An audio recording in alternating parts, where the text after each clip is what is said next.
हम कुसुम झा सीतामढ़ी जिलासँ छी, जाहि गामसँ सीता माता पुनौरा धाममे जन्म लेने छथि और पालन पोषण हुनकर जे भेलनि से जनकपुरमे भेलनि।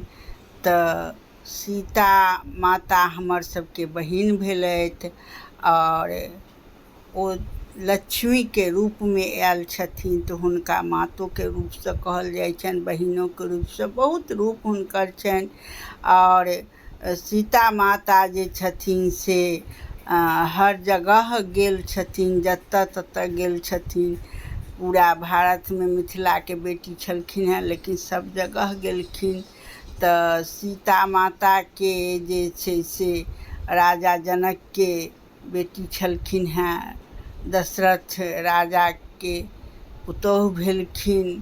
ओ लक्ष्मी छलखिन हेँ, कतबो कष्ट कतबो दुख भेलनि, लेकिन ओ सबटा सहन करैत गेलखिन, सबटा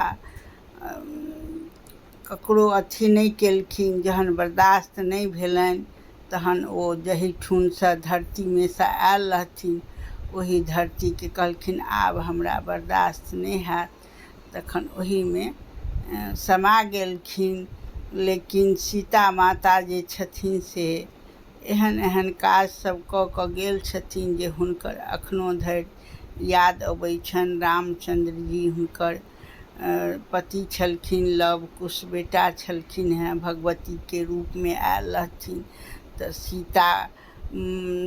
सीतामढ़ी हुनके नामसँ ख्याति भेलनि, हुनके नामसँ जनकपुर भेलनि, अयोध्या भेलनि, सब हुनके नामसँ भेल छनि। तऽ एकटा हम कनिटा पद बाजि रहल छी। सारा जगत शरीर है मिथिला उनका प्राण, प्रगट हुई इस भूमि में सीता सती महान। पवन सती चरित्र से अमर नाम का नम, धन अखल इस जगत में मिथिला सीताराम। मिथिला सीताराम छथिन, जँ सीता रहथिन तैँ राम एलखिन।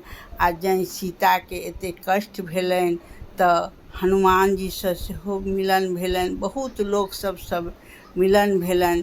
तऽ कष्ट अयलनि सेहो, लेकिन बहुत लोकसँ मिलन भेलनि, बहुत नाम यश सेहो भेटलनि। ओ तऽ भगवान रहथिन, एके दिनमे सभटा कऽ दितथिन, लेकिन नहि, ओ अपन सभटा अपन रूप देखेलखिन, सभटा काज देखेलखिन।